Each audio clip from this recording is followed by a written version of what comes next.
பண்ணலான்னா இந்த மொத்தமாக எவ்வளோப்பா சேலரி வந்திருக்கு அப்படின்ற ஒரு சம் தேவைப்படுது. டோட்டல் சேலரி, இந்த நம்ம கம்பெனியில் இந்த மாதம் எவ்வளோ சம்பளம் கொடுத்தோம் அப்படின்றது வேணுங்க. இந்த இடத்துக்கு போயிட்டு இதுதான் அந்த ஃபார்முலா பிளேஸ், இதுதான் ஃபார்முலா பார்.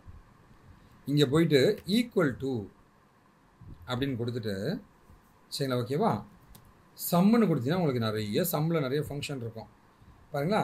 சம்முங்க ஒரு ப்ராக்கெட் கொடுத்துட்டேன், ஆட்டோமேட்டிக்காக அதை சொல்லுவோம் நம்பர் 1 நம்பர் 2ன்னு. பாருங்கள் இதுதான் நம்பர்.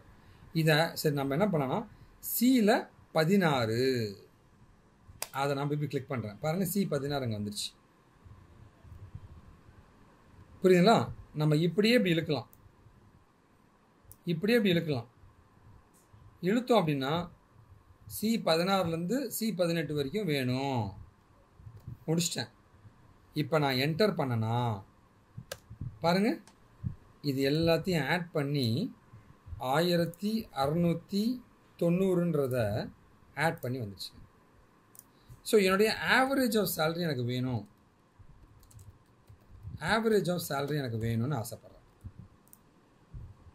அப்போ நான் என்ன பண்ணுறேன் அப்படின்னா அப்படியே இங்கே கிளிக் பண்ணுறேன். இங்கே வந்து ஈக்குவல் டு போயிட்டு ஆவரேஜ் ஆஃப் நிறைய ஃபங்க்ஷனாலிட்டி இருக்குது, நமக்கு அதெல்லாம் தேவையில்லை, பேசிக்காக தெரிஞ்சால் போதும்.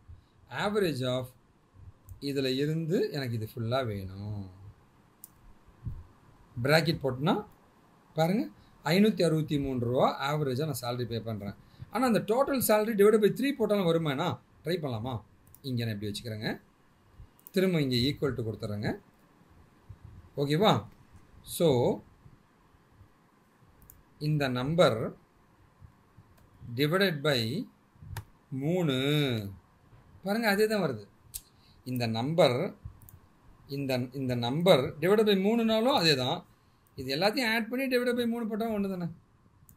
அண்ணா எனக்கு மேக்ஸிமம் சேலரி எவ்வளோ நான் கொடுத்துருக்கோம் அவன் வேணும்ண்ணா, எனக்கு மேக்ஸ் சேலரி வேணும் அண்ணா. இங்கே ஈக்குவல் டு போட்டேன். மேக்ஸ் ஆஃப் சேலரி இவங்க 3 பேர்த்தில் யாருக்கு மேக்ஸிமம் சேலரி? 1500 தான் மேக்ஸிமம் சேலரிங்க. சரி மினிமம் சேலரி எவ்வளோப்பா?